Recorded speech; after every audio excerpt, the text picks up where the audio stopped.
ಚಿಕ್ಕಮಗಳೂರು ಜಿಲ್ಲೆಯ ಸಕಾರಾಯ ಪಟ್ಟಣದ ಗಣೇಶ್ ಗೌಡರ ವಿಚಾರ ಎಲ್ರಿಗೂ ಗೊತ್ತೇ ಇದೆ. ನಿರ್ಭೀತಿಯಿಂದ ಒಂದು ರೀತಿಯಲ್ಲಿ ಕೊಲೆಗೈಯಲ್ಪಟ್ಟಂತಹ ಸ್ಥಿತಿಯಲ್ಲಿ ಅವರನ್ನು ನೋಡಲಿಕ್ಕೆ ಸಾಧ್ಯ ಆಗಿತ್ತು. ಮಾತ್ರವಲ್ಲ, ಬಜರಂಗ ದಳದ ಕೆಲವೊಂದು ಕಾರ್ಯಕರ್ತರನ್ನು ಅರೆಸ್ಟ್ ಕೂಡ ಮಾಡಲಾಗಿತ್ತು. ಸೊ ಈ ಒಂದು ಬೆಳವಣಿಗೆಯ ನಂತರ ತನಿಖೆಗಳು ಮುಂದುವರಿತಾ ಇದೆ, ಒಳ್ಳೆಯ ವಿಚಾರ. ಆದರೆ ಕಾಂಗ್ರೆಸ್ ಪಕ್ಷದಲ್ಲಿದ್ದುಕೊಂಡು ಕಾಂಗ್ರೆಸ್ನ ನಿಷ್ಠಾವಂತ ಸದಸ್ಯನಾಗಿದ್ದುಕೊಂಡಂತಹ ಗಣೇಶ್ ಗೌಡರನ್ನು ಕಳೆದುಕೊಂಡಂತಹ ಕಾಂಗ್ರೆಸ್ ಸರ್ಕಾರ ಅಥವಾ ಕಾಂಗ್ರೆಸ್ ಪಕ್ಷ ಏನು ಮಾಡ್ತಾ ಇತ್ತು?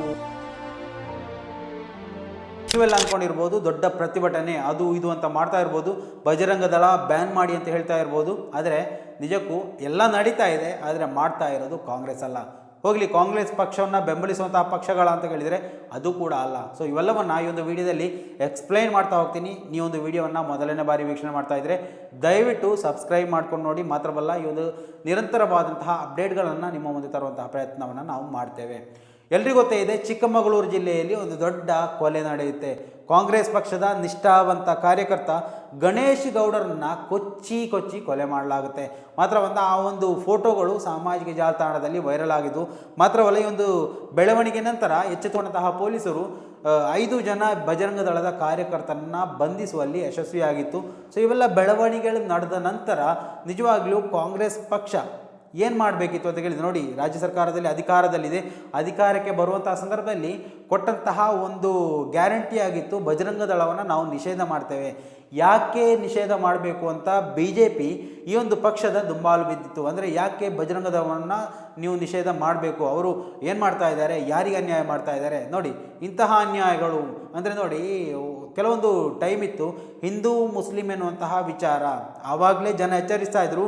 ಇವತ್ತು ಮುಸ್ಲಿಮರನ್ನು ಹತ್ಯೆ ಮಾಡ್ತಾ ಇದ್ರೆ ಮುಂದೊಂದು ದಿವಸ ಹಿಂದೂಗಳನ್ನೇ ಹತ್ಯೆ ಮಾಡುವಂತಹ ಕಾಲಕ್ಕೆ ಬಂದು ತಲುಪಲಿಕ್ಕಿದೆ, ಎಚ್ಚರವಾಗಿರಿ ಅಂತ ಹಿಂದೂಗಳನ್ನು ಕೂಡ ಎಚ್ಚರಿಕೆಯಿಂದ ಇರಲಿಕ್ಕೆ ಹೇಳ್ತಾ ಇದ್ರು ಪ್ರಗತಿಪರ ಚಿಂತಕರು. ಆದರೆ ಅದನ್ನು ಯಾವುದನ್ನು ಕಿವಿಗೆ ಕೊಡಲೇ ಇಲ್ಲ.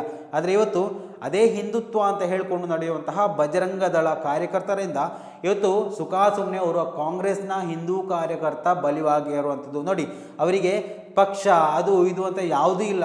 ಯಾವುದಾದ್ರೂ ಒಂದು ನರಬಲಿಯನ್ನು ಮಾಡಬೇಕು, ಯಾವುದಾದ್ರೂ ಒಂದು ಸಣ್ಣ ವಿಚಾರವನ್ನು ಮುಂದಿಟ್ಟುಕೊಂಡು ಓರ್ವ ವ್ಯಕ್ತಿಯ ಜೀವವನ್ನೇ ತೆಗಿಬೇಕು ಅಂದರೆ ಆ ಒಂದು ಸಂಘಟನೆಯನ್ನು, ಆ ಒಂದು ಪಕ್ಷವನ್ನು ನಿರ್ಮೂಲನೆ ಮಾಡದೆ ಬೇರೆ ನಿರ್ವಾಹವೇ ಇಲ್ಲ. ಸೊ ಈ ಒಂದು ವಿಚಾರದ ಬಗ್ಗೆ ನೋಡಿ, ಆ ಒಂದು ವ್ಯಕ್ತಿಗೋಸ್ಕರ, ಗಣೇಶ್ ಗೌಡ ಅನ್ನುವಂತಹ ವ್ಯಕ್ತಿಗೋಸ್ಕರ ಇವತ್ತು ಹೋರಾಟ ಮಾಡ್ತಾ ಇರೋದು social democratic party of India. ಯಾವುದೋ ಒಂದು ಘಟಕ ಇವತ್ತು ಸೋಷಿಯಲ್ ಮೀಡಿಯಾದಲ್ಲಿ ದೊಡ್ಡ ಮಟ್ಟದಲ್ಲಿ ಅವರೊಂದು ಗಣೇಶ್ ಗೌಡ ಅವರ ಪರವಾಗಿ ವಕಾಲತ್ತು ವಹಿಸಿಕೊಂಡು ಪ್ರತಿಭಟನೆ ಮಾಡ್ತಾ ಇದೆ. ಸೊ ಈ ಒಂದು ಪ್ರತಿಭಟನೆ ಭಾಗವಾಗಿ ಒಂದು ವರದಿಯನ್ನು ಕೂಡ ನೋಡಲಿಕ್ಕೆ ಸಾಧ್ಯ ಆಯಿತು. ಸೊ ಅದನ್ನು ಮೊದಲು ಗಮನಿಸ್ತಾ ಹೋಗೋಣ. ಚಿಕ್ಕಮಗಳೂರು ಜಿಲ್ಲೆಯ ಸುಕಾರಾಯ ಪಟ್ಟಣದಲ್ಲಿ ನಡೆದ ದುರ್ಘಟನೆ. ಸ್ಥಳೀಯ ಕಾಂಗ್ರೆಸ್ ನಾಯಕ ಗಣೇಶ್ ಗೌಡರ ಭೀಕರ ಹತ್ಯೆಯಿಂದ ರಾಜ್ಯದ ಕಾನೂನು ಸುವ್ಯವಸ್ಥೆಯ ಸ್ಥಿತಿ ಗಂಭೀರವಾಗಿ ಕುಸಿದಿರುವುದು ಸ್ಪಷ್ಟವಾಗಿ ಗೋಚರಿಸ್ತಾ ಇದೆ.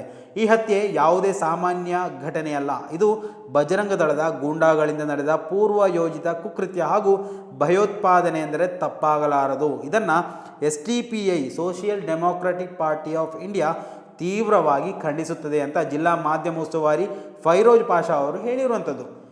ಸಕಾರ ಪಟ್ಟಣದ ಗ್ರಾಮ ಪಂಚಾಯತಿ ಸದಸ್ಯ, ಕಾಂಗ್ರೆಸ್ ಪಕ್ಷದ ನಿಷ್ಠಾವಂತ ಕಾರ್ಯಕರ್ತ ಹಾಗೂ ಸಮಾಜ ಸೇವೆಯಲ್ಲಿ ತೊಡಗಿಸಿಕೊಂಡಿದ್ದ ಗಣೇಶ್ ಗೌಡರ ಅವರ ಹತ್ಯೆಯ ಬಗ್ಗೆ ಮಾತನಾಡದ ಕಾಂಗ್ರೆಸ್ ಸರ್ಕಾರ ರಾಜ್ಯದ ಜನತೆಗೆ ಹೇಗೆ ರಕ್ಷಣೆ ನ್ಯಾಯ ಕೊಡಿಸ್ತಾರೋ ಅನ್ನೋದು ಅನುಮಾನ ಆಗ್ತಾ ಇದೆ ಎನ್ನುವಂತಹ ಅನುಮಾನವನ್ನು ವ್ಯಕ್ತಪಡಿಸಿರುವಂಥದ್ದು. ಅಶೋಕ್ ಗೌಡ ಹಿಂದೂ ಯುವಕನಾಗಿದ್ದು ಯಾಕೆ ಹಿಂದುವಿನ ಪರ ಧ್ವನಿ ಎತ್ತುತ್ತಿಲ್ಲ? ಎಲ್ಲಿ ಹೋದರೂ CT ರವಿ, ಪ್ರತಾಪ್ ಸಿಂಹ, ಶೋಭಾ ಕರಂದ್ಲಾಜೆ ಕೇವಲ ತಮ್ಮ ಪಕ್ಷದ ಕಾರ್ಯಕರ್ತನಾದರೆ ಮಾತ್ರ ಶವಯಾತ್ರೆ ನಡೆಸಿ ಬಂದ್ ಮಾಡಿ ವಿಷದ ಬೀಜ ಬಿತ್ತಿ ರಾಜಕೀಯ ಮಾಡುವುದಾ ಅಂತ ಪ್ರಶ್ನೆ ಮಾಡಿದರು. ಹೌದಲ್ವಾ? ನೋಡಿ, ಓರ್ವ ಹಿಂದೂ ಕಾರ್ಯಕರ್ತ, ನೋಡಿ, ಓರ್ವ ರೌಡಿ ಶೀಟರ್ ಹತ್ಯೆ ಆದಂಥ ಸಂದರ್ಭದಲ್ಲಿ ಆತನಿಗೆ ನೀಡಿದಂತಹ ರ್ಯಾಲಿ ಏನು, ಆತನಿಗೆ ಜೈಕಾರಗಳೇನು, ಬಂದ್ ಮಾಡಿಸಿದ್ದೇನು, ಹೋರಾಟಗಳೇನು, ಅಥವಾ ಏನು ಬೆಂಕಿ ಭಾಷಣಗಳೇನು? ಆದರೆ ಇವತ್ತು ಇದೇ ನೋಡಿ, ಗಣೇಶ್ ಗೌಡ ಅನ್ನುವಂತಹ ಓರ್ವ ಹಿಂದೂ ನಾಯಕ ಬಲಿಪಶು ಆಗಿದ್ರೂ ಕೂಡ ಯಾವುದೇ ಹೋರಾಟಗಳಿಲ್ಲ, ಯಾವುದೇ ಹೇಳಿಕೆಗಳಿಲ್ಲ, ಯಾವುದೇ ಬೆಂಕಿ ಭಾಷಣಗಳಿಲ್ಲ, ಯಾವುದೇ ರ್ಯಾಲಿಗಳಿಲ್ಲ, ಯಾವುದೇ ಜೈಕಾರಗಳಿಲ್ಲ.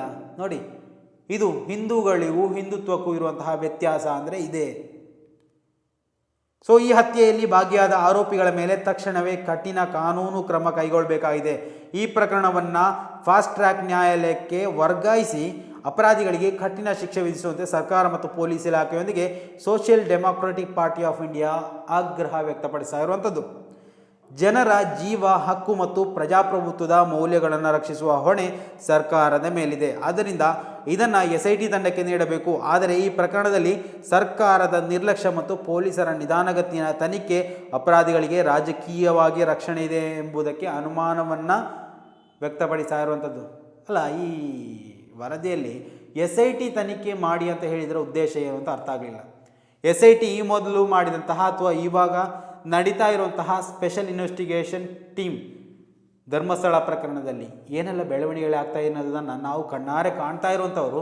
ಸೊ ಸ್ಪೆಷಲ್ ಇನ್ವೆಸ್ಟಿಗೇಷನ್ ಟೀಮನ್ನು ಕರೆಯೋದಕ್ಕಿಂತಲೂ ಸಾಧಾರಣ ಪೊಲೀಸರೇ ತನಿಖೆ ಮಾಡಿದರೆ ಒಳ್ಳೆಯದು. ನೋಡಿ, ನಿಷ್ಠಾವಂತರು ಒಂದು ರೀತಿಯಲ್ಲಿ ಎಲ್ಲ ಕಡೆಯೂ ಇರ್ತಾರೆ, ಅದೇ ರೀತಿಯಲ್ಲಿ ಭ್ರಷ್ಟಾಚಾರಿಗಳು ಅವರು ಕೂಡ ಎಲ್ಲ ಕಡೆಯಲ್ಲೂ ಇರ್ತಾರೆ. ಇನ್ನು SIT ಮಾಡಿ ಅಥವಾ ಏನೇ ಮಾಡಿ, ಇನ್ನು ಕಾಂಗ್ರೆಸ್ ಪಕ್ಷದವರನ್ನೇ ಇಟ್ಟುಕೊಂಡು ತನಿಖೆ ಮಾಡಿದರೂ ಕೂಡ ಅವರು ಕೂಡ ಭ್ರಷ್ಟತೆಯನ್ನು ಇಲ್ಲಿ ಎಸಗುವುದು 100ಕ್ಕೆ 100 ಗ್ಯಾರಂಟಿ ಅಂತಲೇ ನಾನು ಹೇಳುವಂಥದ್ದು. ಇನ್ನು ಈ ಅನ್ಯಾಯದ ವಿರುದ್ಧವಾಗಿ ಗಣೇಶ್ ಗೌಡ ಅವರಿಗೆ ನ್ಯಾಯ ಒದಗಿಸುವ ಉದ್ದೇಶದಿಂದ social democratic party of India Hassan ವಿಧಾನಸಭಾ ಕ್ಷೇತ್ರದ ವತಿಯಿಂದ ಬೃಹತ್ ಪ್ರತಿಭಟನೆಯನ್ನು ಹಮ್ಮಿಕೊಂಡಿರುತ್ತದೆ. ಸೊ ಈ ಒಂದು ಪ್ರತಿಭಟನೆಯಲ್ಲಿ ಆ ಒಂದು ಪಕ್ಷದ ಕೆಲವೊಂದು ನಾಯಕರುಗಳು, ಸದಸ್ಯರುಗಳು ಭಾಗವಹಿಸಿದ್ರು. ಆ ಒಂದು ಹೆಸರುಗಳನ್ನು ಉಲ್ಲೇಖ ಮಾಡಲಾಗಿದೆ. ಆದರೆ ಅದನ್ನು ನಾನಿವತ್ತು ಇಲ್ಲಿ ಹೇಳಾಗ್ತಾ ಇಲ್ಲ, ಯಾಕಂದರೆ ಯಾವುದೇ ಪಕ್ಷದ ಪ್ರಮೋಷನ್ಗಾಗಿ ಒಂದು ವಿಡಿಯೋನ ಮಾಡ್ತಾ ಇಲ್ಲ ಖಂಡಿತವಾಗಿಯೂ. ಆದರೆ ಒಂದು ಪಕ್ಷ ನಿಷ್ಠಾವಂತ ಕಾರ್ಯಕರ್ತನಾಗಿ, ನಾಯಕನಾಗಿ ಗುರುತಿಸಿಕೊಂಡಂತಹ ಗಣೇಶ್ ಗೌಡರನ್ನು ಕಾಂಗ್ರೆಸ್ ಸರ್ಕಾರ ಅಥವಾ ಕಾಂಗ್ರೆಸ್ ಪಕ್ಷ ಯಾಕೆ ಮರೆತು ಹೋಯಿತು?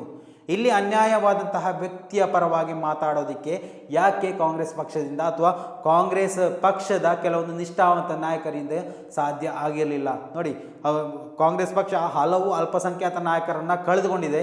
ಆ ಒಂದು ಸಂದರ್ಭದಲ್ಲಿ ಯಾರೂ ಕೂಡ ಮಾತಾಡಲಿಲ್ಲ, ಅದು ಬೇರೆ ವಿಚಾರ.